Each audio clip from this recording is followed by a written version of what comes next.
Françaises, Français, nous voilà ensemble au rendez-vous de notre pays et de notre avenir. Les événements de ces dernières semaines dans l'Hexagone et Outre-mer ont profondément troublé la nation.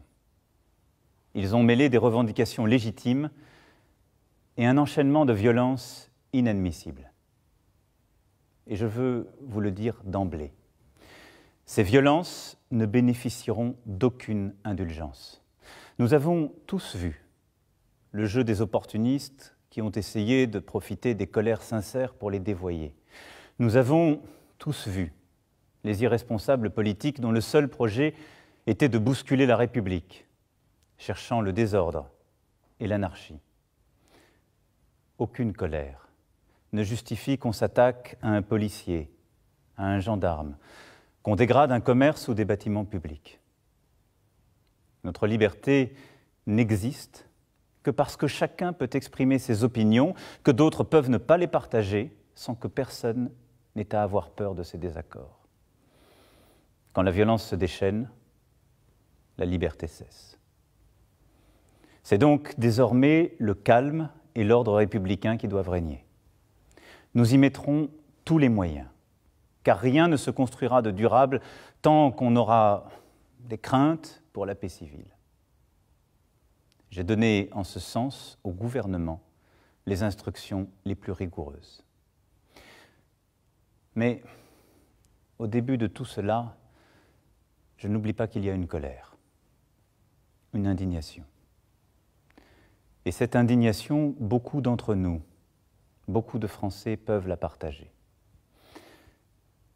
Et celle-là, je ne veux pas la réduire aux comportements inacceptables que je viens de dénoncer.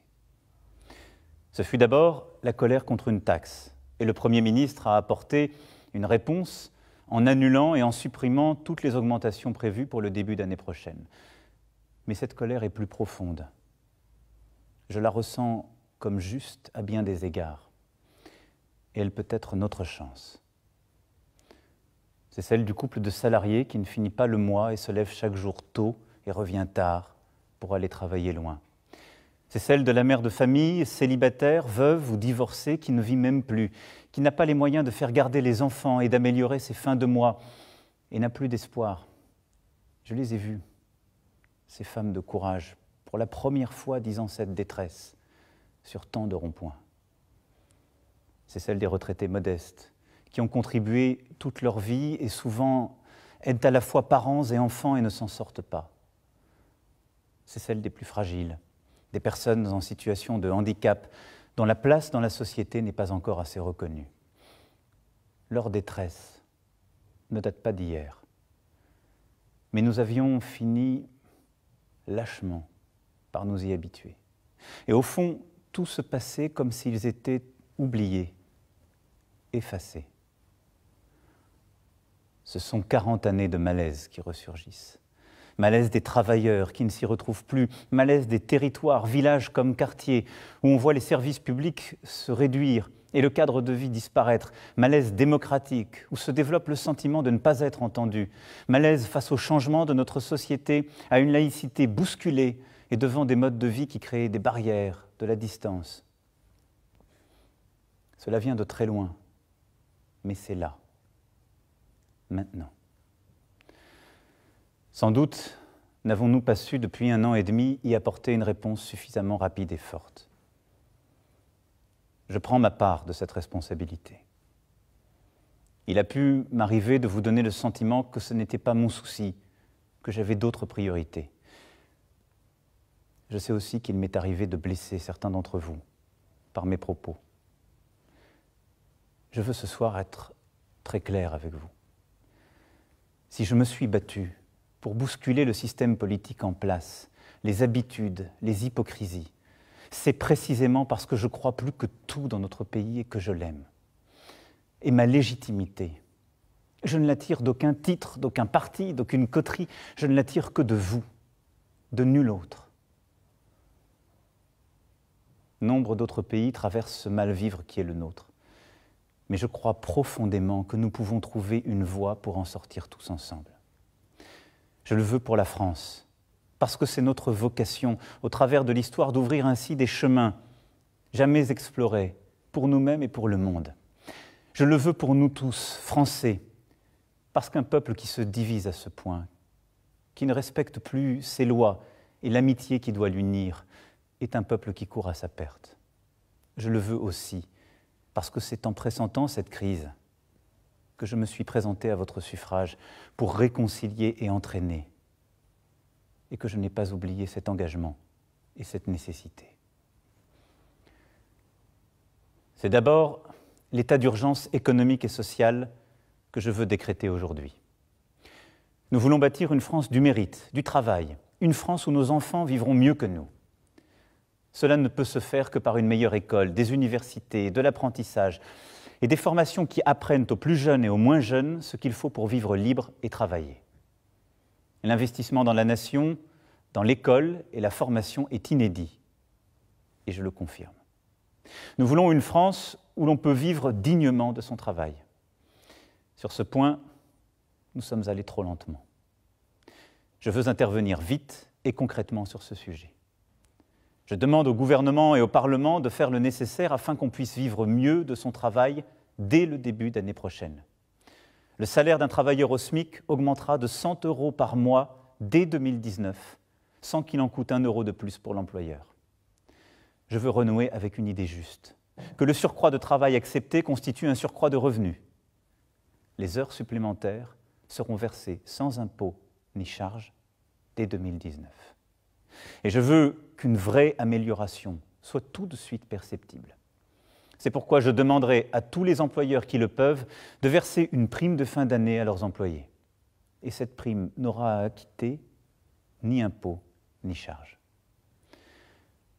Les retraités constituent une partie précieuse de notre nation. Pour ceux qui touchent moins de 2 000 € par mois, nous annulerons en 2019 la hausse de CSG subie cette année. L'effort qui leur a été demandé était trop important et il n'était pas juste.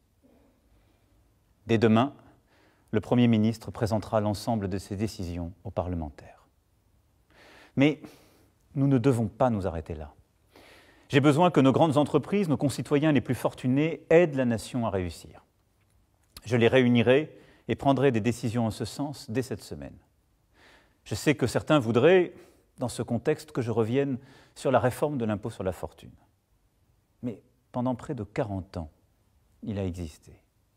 Vivions-nous mieux durant cette période? Les plus riches partaient et notre pays s'affaiblissait. Conformément aux engagements pris devant vous, cet impôt a été supprimé pour ceux qui investissent dans notre économie et donc aident à créer des emplois. Et il a été maintenu au contraire pour ceux qui ont une fortune immobilière. Revenir en arrière nous affaiblirait alors même que nous sommes en train de recréer des emplois dans tous les secteurs. Cependant, le gouvernement et le Parlement devront aller plus loin pour mettre fin aux avantages indus et aux évasions fiscales. Le dirigeant d'une entreprise française doit payer ses impôts en France.